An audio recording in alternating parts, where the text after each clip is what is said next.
The sweltering San Antonio summer of 1995 still hangs heavy in the air for those who remember.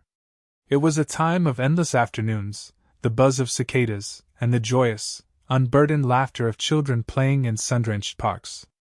For one family, however, that summer would forever be etched in memory as the season their world fractured, a vibrant tapestry suddenly unraveled into a gaping, permanent void.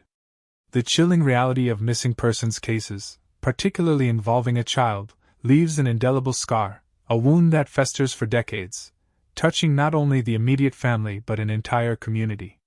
The hope, the desperation, the agonizing uncertainty, it's a narrative played out far too often, a testament to the shadows that can invade even the brightest days. Jacob Ramirez was a whirlwind of energy, a 10-year-old boy with a mischievous glint in his dark eyes and a smile that could melt the formidable Texas heat. His jet-black hair often fell across his forehead as he engaged in some new adventure, his small frame seemingly boundless in its capacity for play. He was the middle child, sandwiched between an older sister who adored him and a younger brother who looked up to him as a hero. Their modest home, nestled in a quiet, tree-lined San Antonio neighborhood, was usually filled with the cacophony of children's games, the scent of Mrs. Ramirez's home cooking, and the comforting rhythm of family life. Jacob loved baseball, his well-worn glove a constant companion, and spent countless hours perfecting his pitching arm in the backyard. His imagination knew no bounds. One day he was a fearless explorer, the next a superhero battling invisible villains. His parents, Maria and Roberto, worked hard to provide for their family, instilling in their children a strong sense of community and the importance of looking out for one another. Jacob was a typical kid, full of dreams and the boundless optimism that only childhood can hold. That fateful afternoon, the air was thick with the promise of a coming thunderstorm, though the sun still beat down fiercely. Jacob, along with a couple of friends from the neighborhood, had convinced his mother to let them walk to the local park, just a few blocks away. It was a place they frequented, a familiar haunt with swing sets, a dusty baseball diamond, and towering live oaks that offered pockets of shade. Maria had given them strict instructions: be back before dinner, and stay together. Jacob, clutching his baseball glove, promised he would. He waved goodbye, an eager grin on his face, disappearing around the corner with his friends, their excited chatter fading into the background. As dusk began to settle, casting long shadows across their street, Jacob's friends returned, but Jacob was not with them. Initially, Maria wasn't overly concerned. Perhaps he'd decided to continue their game in someone else's yard, or maybe he'd stopped at a friend's house for a quick snack. But as the minutes stretched into an hour, and then more, a cold knot of dread began to form in her stomach. Roberto arrived home from work, and the frantic questions began. "Where is Jacob? Did you see him leave the park? Are you sure he wasn't behind you?" The friends, now tearful, could only offer fragmented recollections of him last being near the swings, then wanting to take one last turn on the slide. They thought he was right behind them, they insisted. The initial confusion quickly morphed into a desperate panic. Roberto and Maria, joined by neighbors who heard their increasingly desperate cries, began a frantic search. Yards were checked, bushes were peered into, and every possible hiding spot within a 2-block radius was called out. Their voices, once hopeful, grew hoarse with fear. The streetlights flickered on, illuminating their growing terror, but offered no comfort, no sign of their beloved Jacob. The laughter of summer had been replaced by a chilling silence, broken only by the parents' whispered pleas and the distant rumble of thunder.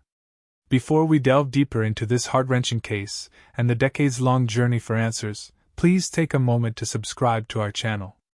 Your support helps us bring you more compelling true crime stories like Jacob's, ensuring these narratives are never forgotten. The whispered pleas and distant thunder of that terrifying evening quickly escalated into a full-blown community crisis. The initial, frantic search by family and neighbors gave way to a more organized, yet equally desperate, effort. Police cruisers, their blue and red lights flashing against the encroaching darkness, converged on the quiet San Antonio neighborhood. Officers, grim-faced and methodical, fanned out, knocking on doors, questioning residents, and meticulously combing every inch of the park and surrounding areas. What began as a local search intensified with each passing hour, as the grim reality of a missing child settled deep into the collective consciousness. The San Antonio media, alerted to the unfolding tragedy, descended upon the Ramirez home, their cameras and microphones thrust towards Maria and Roberto, capturing their raw, unvarnished fear and grief for the evening news. Local news anchors, their voices heavy with concern, broadcast Jacob's smiling photo, urging anyone with information, no matter how small, to come forward. Flyers with Jacob's face, his bright smile a heartbreaking contrast to the urgency of the text, appeared on every lamppost, every storefront, every community board.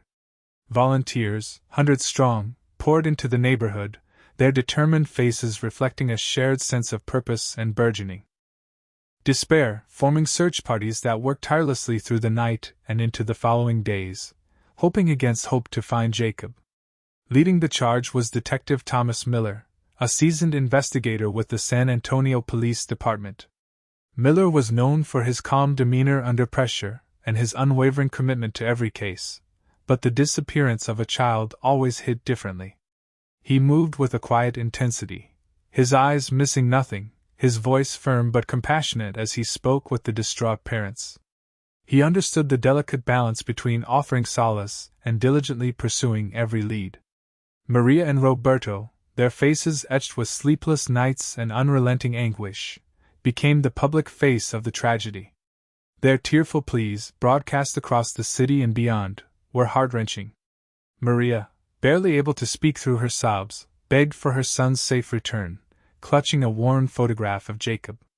Roberto, stoic yet visibly crumbling, urged anyone who might have seen something, anything, to contact the police. Their pain was palpable, a testament to the unimaginable horror of losing a child without a trace. Their lives, once filled with Jacob's laughter, were now dominated by an agonizing void, a constant, gnawing uncertainty that overshadowed everything. Days bled into weeks, and the initial surge of public sympathy and police resources began to slowly, inevitably, recede. The hopes that had blossomed with each new tip quickly withered under the harsh light of reality. There were sightings, a boy matching Jacob's description in a neighboring town, a car seen speeding away from the park, a strange man loitering near the school, but each one, upon investigation, led to a dead end. False leads became a recurring nightmare, offering fleeting moments of hope only to snatch them away, leaving behind a deeper layer of frustration and despair. Detective Miller and his team followed every thread, no matter how tenuous, but the crucial piece of the puzzle remained stubbornly out of reach. The emotional toll on the family was immense, a silent, corrosive force that ate away at their resolve. Every ringing phone, every approaching car, every shadow seemed to hold the promise of Jacob's return, only to deliver another disappointment. The media attention, once relentless, gradually waned. Jacob's story, though deeply tragic, was slowly pushed from the front page by new headlines, new crises. The community, while never truly forgetting Jacob, slowly returned to its rhythm, the initial shock giving way to a quiet, enduring sadness. For Maria and Roberto, however, the silence was deafening, the waiting a perpetual torment. Their son was still gone, and the trail, it seemed, was growing colder with each passing day. The empty swing set at the park became a stark monument to a childhood stolen, a constant reminder of the unanswered questions that haunted San Antonio. The empty swing set at the park became a stark monument to a childhood stolen, a constant reminder of the unanswered questions that haunted San Antonio, and for the Ramirez family, those questions echoed for decades. 30 years passed, a relentless march of time that blurred memories for some, but sharpened the pain for Jacob's parents and siblings. The raw, immediate grief of 1995 slowly transmuted into a deep, abiding ache, a permanent fixture in their lives. Every birthday, every holiday, every family gathering was shadowed by Jacob's absence, a ghost at the table, a silent space where a vibrant young man should have been. Yet, even in their profound sorrow, Maria and Roberto refused to let Jacob's memory fade into obscurity. They became accidental activists, their personal tragedy fueling a tireless campaign to keep Jacob's case alive.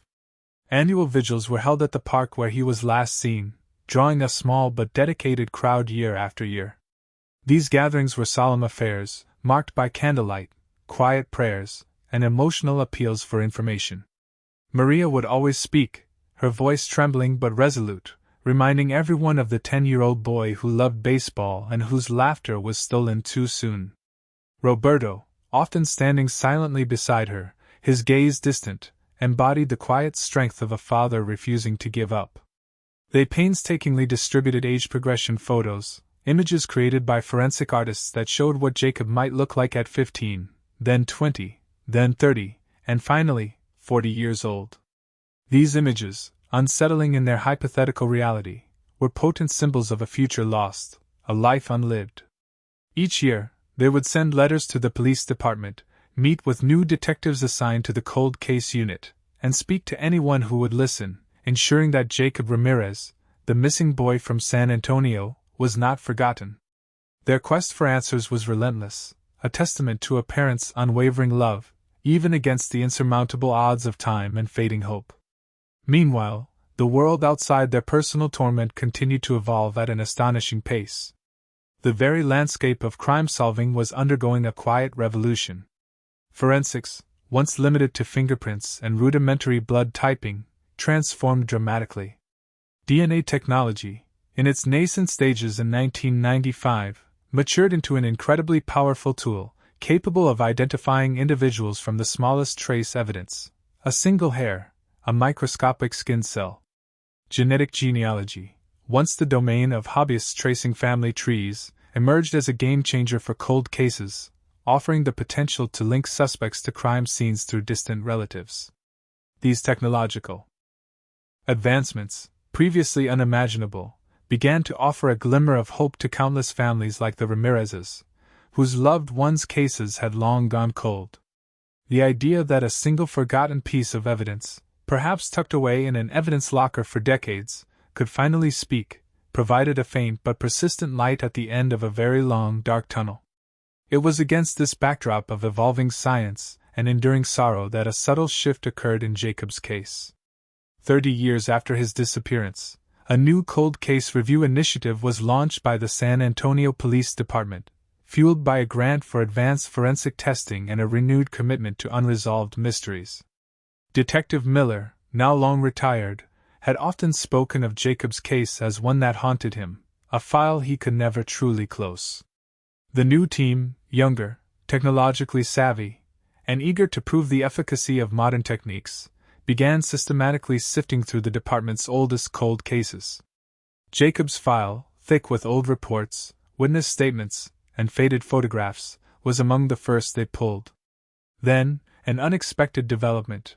An anonymous tip, delivered through an obscure online forum dedicated to unsolved missing persons cases, mentioned a peculiar detail about the day Jacob vanished, a detail that hadn't been widely publicized and had been dismissed as irrelevant during the initial investigation.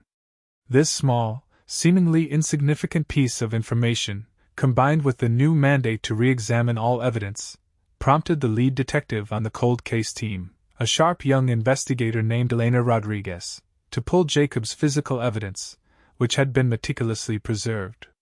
The subtle turning of the tide had begun, unseen by the Ramirezes, but nonetheless gaining momentum, carrying with it the faintest whisper of long-awaited truth. Detective Rodriguez, with a fresh perspective untainted by the decades of frustration that had plagued her predecessors, approached Jacob's file not as a lost cause, but as a complex puzzle awaiting the right tools.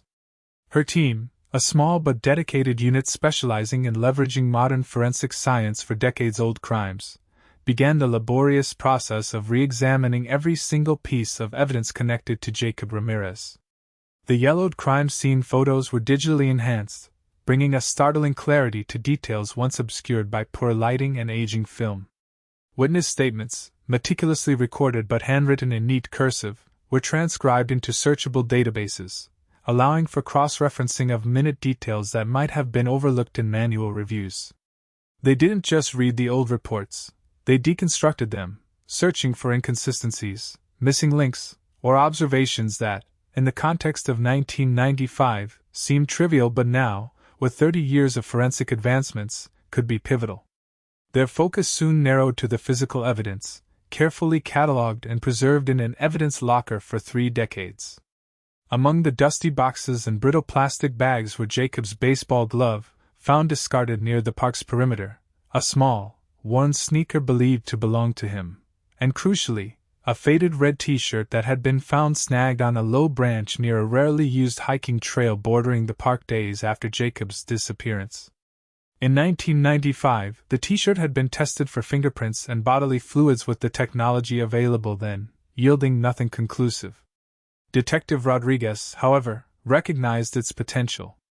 The t-shirt, while seemingly unremarkable, represented the closest physical link to Jacob's last known location and, potentially, to whoever might have taken him. The decision was made to send the t-shirt, along with the sneaker and glove, to a state-of-the-art forensic lab, specifically for advanced DNA analysis. They hoped for touch DNA, microscopic skin cells transferred through contact, an impossible feat for 1995 technology. The lab technicians, accustomed to the delicate handling of such cold case evidence, worked meticulously, extracting minute samples from the inside collar of the t-shirt, the shoelaces of the sneaker, and the inner lining of the glove. The waiting period was excruciating, a testament to the scientific precision required for such analyses. Days turned into weeks, each one pregnant with the hope of a breakthrough that had eluded so many for so long. Then the call came. It was late afternoon, the city outside bathed in the warm glow of a Texas sunset, but inside the cold case unit, the atmosphere was electric. The lab had found something. A partial DNA profile, previously undetected, had been successfully extracted from the red t-shirt. The profile, though not complete, was significant enough to be run through the National CODIS database, a repository of DNA profiles from convicted offenders and unsolved crime scenes. Everyone held their breath, a collective pause stretching across the room, as the database processed the inquiry. The seconds felt like hours, the silence broken only by the hum of computers. And then a hit. A match. Not a full familial match, but a strong enough partial match to a known individual already in the system. The moment of revelation was surreal, a culmination of decades of anguish and relentless scientific pursuit. Detective Rodriguez felt a rush, a profound sense of vindication for all those who had worked on Jacob's case, for his family, still waiting. It wasn't a direct match to an offender, but a familial link, leading them to a very specific family tree. Further investigation down this genetic path quickly pinpointed a person of interest. His name was Arthur Jenkins. He was 62 years old, a seemingly unremarkable man living a quiet life in a small town just outside San Antonio. In 1995, he would have been 32. Records showed he had no direct connection to the Ramirez family, and he hadn't initially been considered a suspect. However, a deep dive into his background revealed a critical piece of information that had eluded investigators 3 decades prior. Arthur Jenkins had worked as a seasonal groundskeeper for the City Parks Department in 1995. His assigned territory at the time? The very park where Jacob Ramirez disappeared. He had been interviewed briefly during the initial sweep, but his alibi, though flimsy, had held up under the less rigorous scrutiny of the time. Now, with the weight of DNA evidence and a meticulous re-examination of his past, Arthur Jenkins, the quiet man, the innocuous groundskeeper, emerged from the shadows of history as the prime suspect in the disappearance of 10-year-old Jacob Ramirez. The long-awaited truth was finally beginning to unravel. But revealing it to the world, and more importantly, to Jacob's family, required a meticulous and covert operation. Detective Rodriguez understood the immense responsibility resting on her shoulders. They had a suspect, Arthur Jenkins, but an arrest based solely on a partial DNA match and a decades-old, flimsy alibi would not hold up in court. The painstaking process of building an ironclad case against Jenkins began immediately. Surveillance teams were deployed to monitor his every move, a silent, unseen shadow documenting his routine, his contacts, and any unusual behavior. They needed to gather contemporary evidence, solidifying his connection to the crime beyond the genetic link. This meant digging deeper into his past, re-interviewing individuals who knew him in 1995, and examining his activities around the time of Jacob's disappearance with a new, critical lens. The cold case team, now fully energized, scoured old police reports for any mention of Jenkins, cross-referencing his known associates with those who frequented the park or lived nearby 3 decades ago. It was a painstaking, methodical process, a delicate dance of information gathering designed to avoid alerting Jenkins that the net was slowly closing in. Old acquaintances from his time as a groundskeeper were located and interviewed, their memories jogged by the mention of Jacob Ramirez's name, a name that still resonated with tragedy in the San Antonio community. Some recalled Jenkins as a quiet, unassuming man, others remembered a detached, almost solitary figure. They carefully extracted details, looking for inconsistencies, for any hint of a darker side, or for explanations of his whereabouts that fateful day that now seemed suspicious. Undercover officers, blending seamlessly into the rural community where Jenkins now resided, sought to establish casual contact, observing his interactions, his mannerisms, and any signs of paranoia or guilt. His trash was routinely collected, providing potential new DNA samples for comparison. Every piece of information, no matter how small, was meticulously logged and analyzed, slowly painting a more complete picture of the man who had vanished from the initial investigation's radar only to resurface through the miracle of modern science. The quiet hum of their investigation was a stark contrast to the thunderous impact the eventual arrest would have. After weeks of intense, covert work, the mountain of evidence against Arthur Jenkins became irrefutable. The DNA evidence, combined with newly uncovered witness statements from 1995 that placed Jenkins in the immediate vicinity of Jacob's last known location and contradicted his original alibi, provided the necessary probable cause. The warrant was issued. The dramatic moment of his apprehension unfolded quietly, almost anticlimactically, on a Tuesday morning as Jenkins left his modest home for his usual trip to the local hardware store. He was taken into custody without incident, his bewildered expression quickly turning to a mask of shock as Detective Rodriguez introduced herself and informed him he was being arrested in connection with the 1995 disappearance of Jacob Ramirez. 30 long years after a 10-year-old boy vanished into thin air, a suspect was finally in custody. The news hit San Antonio like a seismic shockwave. The initial reports were met with a mixture of disbelief and a profound, almost primal, sense of relief. Who was Arthur Jenkins? The name meant nothing to most, but the fact that an arrest had finally been made in Jacob Ramirez's case, after 3 decades of agonizing silence, electrified the city. Community members, many of whom had been children themselves when Jacob disappeared, struggled to reconcile the image of a soft-spoken, unassuming groundskeeper with the horrific crime he was accused of.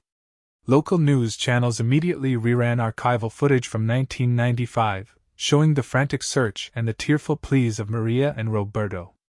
Longtime residents, their faces etched with the passage of time, were interviewed on the streets, expressing a cascade of mixed emotions. There was relief, a deep-seated exhale that an answer might finally be found for Jacob's family. But beneath that relief simmered a potent anger at the injustice, at the 3 decades of silence, and at the seemingly ordinary man now accused of such an unspeakable act. "I remember seeing Jacob's face on every milk carton," one elderly woman tearfully recounted, her voice trembling with emotion. "To think this man, just living among us all this time, it's a betrayal." Another resident, a man who had volunteered in the original search parties, spoke of the profound sadness. "It doesn't bring Jacob back, but at least now, maybe, his family can finally get some peace, some truth." The community grappled with the realization that the monster they had imagined for so long, an unknown specter lurking in the shadows, had apparently been a seemingly ordinary man, hiding in plain sight.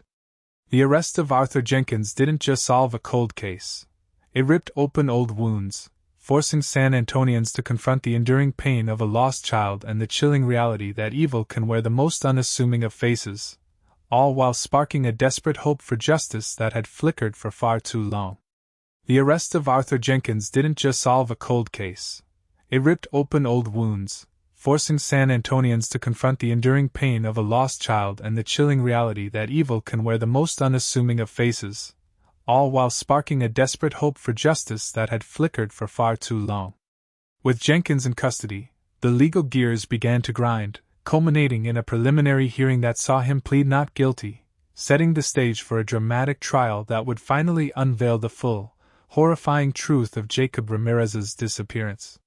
For Maria and Roberto, the trial was not merely a legal proceeding. It was an agonizing pilgrimage back through the darkest day of their lives, a journey they had dreaded yet yearned for over 3 relentless decades. They sat in the front row of the courtroom, their faces drawn but their gazes fixed, a silent testament to their unwavering resolve to finally hear what happened to their son. The prosecution, led by a sharp and empathetic district attorney, meticulously laid out the case against Jenkins, weaving together the scientific advancements of today with the rediscovered fragments of yesterday. The partial DNA found on the red T-shirt, now enhanced and matched with even greater certainty due to further testing, became the cornerstone of their argument. Forensic experts testified about the impossibility of such a match occurring by chance, tying Jenkins directly to an item of clothing found days after Jacob vanished, near the park. Then came the devastating re-examination of Jenkins's movements on that fateful day in 1995. Witnesses, whose memories had been painstakingly refreshed through careful questioning and the presentation of old documents, recalled seeing Jenkins's city vehicle near the area where Jacob was last seen, at times inconsistent with his official groundskeeping schedule. One former colleague even remembered Jenkins acting unusually withdrawn and stressed in the days following Jacob's disappearance, a detail that had seemed insignificant at the time but now loomed large. As the trial progressed, the narrative of what truly transpired began to take shape, pieced together from circumstantial evidence, forensic analysis, and Jenkins's own subtly shifting statements to detectives after his arrest. The details were unveiled with a terrifying clarity that shattered the remaining illusions of innocence. It appeared that on that sweltering afternoon in July 1995, Arthur Jenkins, then 32, had been performing maintenance work near the section of the park where Jacob and his friends were playing. He had observed Jacob, a lively, curious boy, straying slightly from his friends, perhaps drawn to a cluster of interesting plants or a small, secluded path. It was an opportunistic act, a moment of tragic confluence between an innocent child and a predator lurking in plain sight. Jenkins had lured Jacob away, perhaps with the promise of showing him something interesting or helping him find a lost ball. The red T-shirt, snagged on a branch, indicated a struggle, or perhaps Jacob frantically trying to escape as he was pulled deeper into the wooded area bordering the park. The precise method of Jacob's death was not definitively stated, but the implication, the deep, guttural horror, permeated the courtroom. The prosecution suggested that Jenkins, in a moment of panic after the abduction, had taken Jacob's life to silence him and dispose of the body, which was never recovered.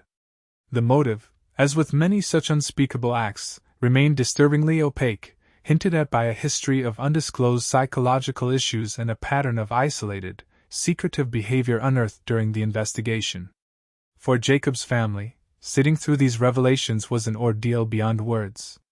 Maria clutched Roberto's hand, her knuckles white, her breath catching in her throat as each harrowing detail was presented. The vague, terrifying uncertainty of 30 years had been replaced by a concrete, brutal truth. They learned that Jacob's last moments were likely filled not with childish wonder, but with fear. The image of their exuberant 10-year-old, his smile bright, now irrevocably replaced by the grim reality of his final struggle. Roberto's jaw remained clenched, tears streaming silently down his face, a stoic mask finally cracking under the weight of definitive sorrow. Jacob's siblings, now adults with children of their own, sat beside their parents, their own childhood memories of Jacob forever tainted by the knowledge of his fate. Yet, amidst the profound agony, there was also a strange, unsettling sense of arrival. The how and why had finally been brought into the light, even though that light illuminated the darkest corners of human cruelty. Decades of unanswered questions, of sleepless nights spent imagining endless scenarios. were finally, painfully answered. Their strength and resilience, honed by years of waiting, now faced their ultimate test, not just to endure the pain of loss, but to confront the crushing burden of the truth. The profound agony of truth, though crushing, brought with it a different kind of reckoning, not just for Jacob's family, but for the entire community of San Antonio. The trial of Arthur Jenkins became more than a legal battle. It was a painful excavation of collective memory, a forced confrontation with the wound that had festered for 3 decades. News of the proceedings dominated local headlines, and for many residents, it felt as if the clock had rewound to 1995, replaying the terror and uncertainty that had gripped their city. The ripple effects of the crime, once a generalized fear, now had a face, that of Arthur Jenkins, a seemingly ordinary man who had worked among them, perhaps even served their own parks. This realization sent shivers down the spines of parents, prompting renewed conversations about stranger danger, about vigilance, and about the fragility of peace in a seemingly safe community. The fear that Jacob's disappearance had instilled, the unspoken anxiety that had colored a generation of childhoods in San Antonio, began to dissipate, replaced by a complex tapestry of emotions. There was outrage, a burning anger that justice had been delayed for so long. There was sorrow, fresh tears shed for Jacob and for the lost innocence of his family. But crucially, there was also a pervasive sense of relief. The monster, once an abstract, terrifying unknown, had been identified, captured, and brought to account. This tangible resolution, even if born from immense tragedy, offered a form of catharsis. Longtime residents, who had participated in the initial searches or simply lived with the lingering unease, spoke openly about the weight being lifted, the quiet dread finally having an explanation. Neighborhood watch programs, which had waned over the years, saw a resurgence of interest. The community, in its collective trauma, began to heal in its collective understanding, seeking ways to rebuild trust and ensure such a horror would never again haunt their streets with unanswered questions. The culmination of the legal process arrived after weeks of harrowing testimony. The jury, having absorbed the intricate details of forensic science, revisited witness accounts, and grappled with the chilling narrative of an opportunistic predator, returned with their verdict. Arthur Jenkins was found guilty on all counts related to the abduction and murder of Jacob Ramirez. A collective gasp, quickly followed by the hushed sound of weeping, filled the courtroom. Maria and Roberto, after 30 years of unwavering hope against hope, met the verdict with a quiet, dignified release of emotion. There were no shouts of triumph, only the profound, silent acknowledgement that accountability had finally arrived. The sentencing phase followed swiftly, a somber capstone to the decades-long ordeal. The judge, addressing Jenkins directly, spoke of the irreparable harm caused, the stolen childhood, the family shattered, and the community scarred. Arthur Jenkins was sentenced to life imprisonment without the possibility of parole, ensuring he would spend the remainder of his days behind bars. It was a definitive end to the criminal aspect of the case, a final, unyielding judgment delivered by society for a crime that had defied resolution for far too long. The legal chapter was closed, the verdict sealed, and the perpetrator of a heinous act justly condemned. This closure, arriving after 3 decades, sparked a broader reflection on the very nature of justice. Does time diminish the need for accountability? The overwhelming sentiment in San Antonio, and indeed, within the criminal justice system that had painstakingly pursued this cold case, was a resounding no. Time can obscure, it can complicate, and it can test the resolve of those seeking answers, but it does not, and should not, diminish the fundamental human need for justice. Jacob's case became a powerful testament to this principle. It demonstrated that even when trails grow cold, even when hope seems lost, the relentless pursuit of truth can ultimately prevail. It showed that modern forensics, combined with unwavering dedication from law enforcement, could bridge vast expanses of time, reaching back into the past to bring perpetrators to justice. The conviction of Arthur Jenkins, delayed though it was, affirmed the enduring belief that no crime, especially against an innocent child, should ever truly be forgotten or allowed to remain unpunished. It reinforced the idea that accountability is not bound by the clock, but by the relentless pursuit of what is right, ensuring that even after decades, the scales of justice can, and will, eventually balance. The scales of justice had, indeed, finally balanced, bringing a definitive end to the criminal proceedings against Arthur Jenkins. With his conviction and sentencing, Jacob Ramirez's case was officially stamped solved. For the Ramirez family, this resolution brought a profound, if melancholic, measure of peace. It wasn't the kind of peace that erased the pain or brought Jacob back, but a hard-won solace derived from knowing the truth, from understanding the terrible events that had unfolded on that summer day in 1995. The perpetrator had been identified, his actions laid bare, and the lingering specter of the unknown, which had haunted them for so long, finally banished. They could now mourn with certainty, their grief no longer compounded by the gnawing agony of perpetual uncertainty. Jacob would forever remain 10 years old in their hearts, his memory preserved not just as a missing child, but as an innocent life tragically cut short, a life whose truth had eventually been revealed through perseverance and unwavering love. They would never forget Jacob, but they could now move forward, carrying his light with them, no longer burdened by the crushing weight of unanswered questions. The emotional conclusion of Jacob's story is a powerful testament to the enduring human spirit, a narrative woven with threads of hope, perseverance, and the indomitable love of a family. For 3 decades, Maria and Roberto Ramirez lived in a limbo of grief, a silent scream resonating through their lives. Yet they never gave up. Their annual vigils, the age progression photos, their relentless appeals to the public and law enforcement, these were not just acts of remembrance, but acts of profound hope. They embodied a truth known to many families of missing persons: even when the world moves on, a parent's love remains fiercely constant, a beacon in the darkest night. Their journey underscores the critical lesson that cold cases are not merely dusty files. They represent living tragedies, families trapped in suspended animation, waiting for closure. Jacob Ramirez's legacy, tragically cut short, ultimately serves as a poignant reminder of the importance of never forgetting, of the slow, methodical work of justice, and of the incredible power of scientific advancement in revisiting the past. His case is a beacon of hope for countless other families still searching, proving that even after decades, answers can emerge from the shadows, offering a path, however painful, toward understanding and, eventually, healing. The story of Jacob Ramirez, while heartbreaking, offers invaluable lessons. It highlights the often overlooked resilience of communities in the face of tragedy and the dedication of law enforcement professionals who refuse to let cases be forgotten. It also brings into sharp focus the advancements in forensic science that have revolutionized investigations, offering new avenues for justice where none existed before. Jacob's memory will continue to live on, not just in the hearts of his family, but in the annals of true crime as a case that defied time, demonstrating that justice, though sometimes delayed, can ultimately prevail.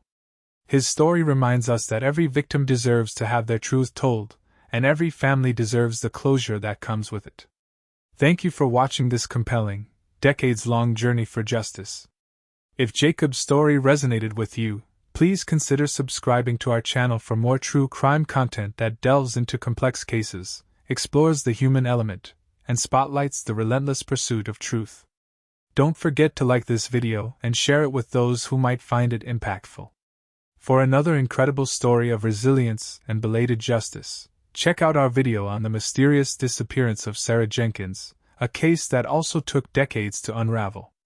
Your support helps us continue to bring these important, often untold, narratives to light, ensuring that the voices of victims are heard and their stories are never forgotten. We are committed to sharing these tales of crime and resolution, offering insights into the human condition and the evolving landscape of justice.